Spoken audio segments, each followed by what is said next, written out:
So you've just done your reverse leg pull. We're now going to go into our abdominal section. So this first move is called a half roll down with an arm paddle. It's a kind of a hybrid Pilates move, if you like. Now, if you are postnatal, you have any issues in your tummy muscles, you're not going to do this move. You're going to sit this one out. As an alternative, you would do something like a heel lift, and I would encourage you to have a look at all of the exercises that are available through us and go through some of those exercises. So if you have a separation in your tummy, you are just going to turn onto your side, come down, and then just do some basic heel lifts where you just focus on hollowing and drawing your abs in. So make sure you do that and you don't go into this more advanced move unless you know you really, really can and you know you're sure about it. Okay, so alternatively, we're going to go into this half roll back with arm paddles. So you start off with a roll back, you start with a nice tall spine, you can take your hands up. If you find roll backs really difficult and if you find this movement difficult, another option for you is to support behind your legs, either with a towel or you can use an exercise band, or you can just support with your hands underneath your thighs. So I'll do it with the hand support to begin with. Come up tall and start with your knees bent, yeah? And then lift up as tall as you can.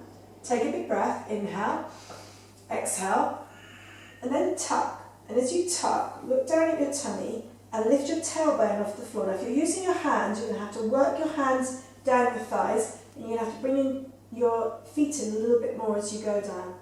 You get to a point where you know you can sustain it with your tummy stayed in, your tailbone tucked, and you're tucking into as tight a C shape as your back will go.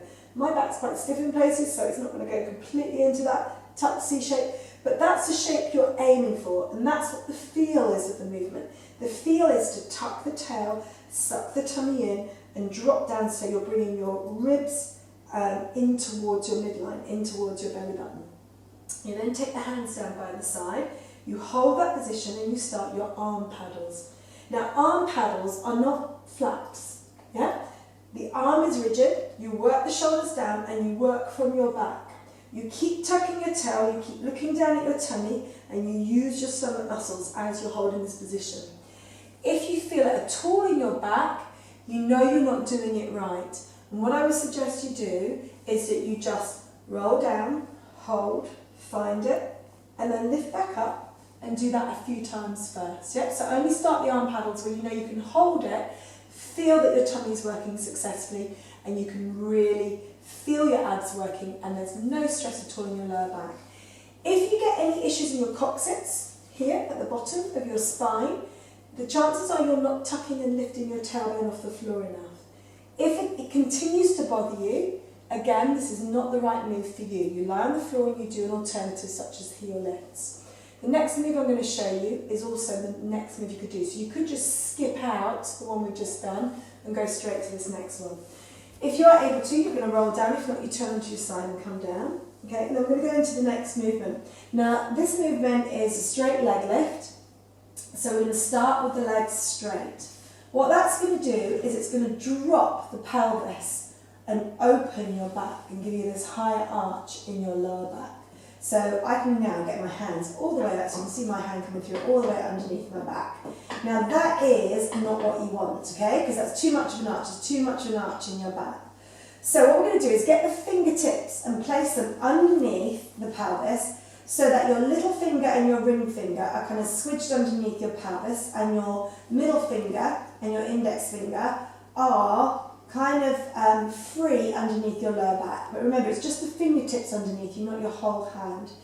You're then going to push your pelvis down onto your fingertips so that all of your fingertips feels a little bit squidged. And you're going to think about how much space those fingertips have.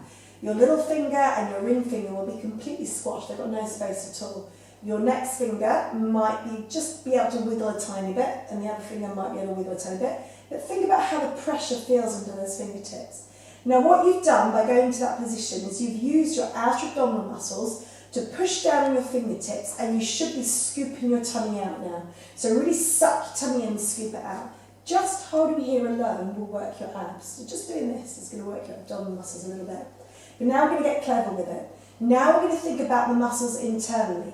So once you've got into this position, Remember, from now on, your pelvic position doesn't change. It stays here. Your fingertips should feel like they're squished in the same way throughout the whole sequence. So you hold that position.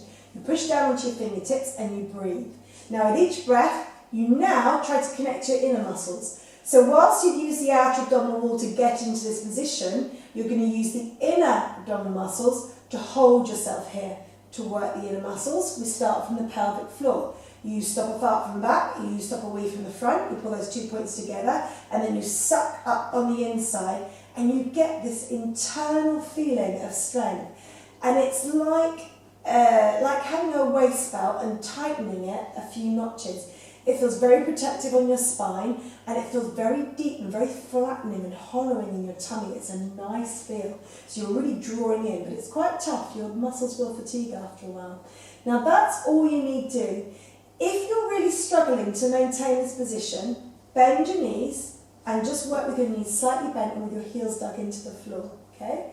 If you really can't hold that other position and you feel your pelvis is dropping, then bend your knees. If you're able to do it with the straight legs, you hold the position, you push down into that pelvis, you take a breath, inhale, exhale. As you exhale, you lift one leg off the floor. But you've got to maintain, it's really quite tough, you've got to maintain that position, place the foot back down. I'm going to do it with the legs slightly bent, so you know you've got that as an alternative. You take a breath, you inhale, exhale, find your pelvic floor, lift one leg off the floor. And then lower it back down. Inhale, exhale, find your pelvic floor, lifting through your centre and lift one leg off the floor.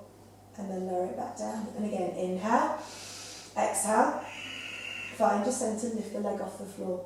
All the while you're trying to internalise and feel that inner feeling. Again, there should never be any strain in your back. You should feel that control all the way through. Then you're going to hug your knees into your chest and you're going to come up into your side plank on the other side. Now that would turn you away from the screen. So it would turn you away from the screen as well, most likely. Or if you're facing, it'll just turn you onto your side. But you would now need to come up onto your left elbow. I'm going to go up onto my right. I'm going to turn away. But you may still be able to see me, and you're going to lift up into your side plank position. You can bend the knees if you want to and hold your position. You've also got the option to thread the needle as we've done before.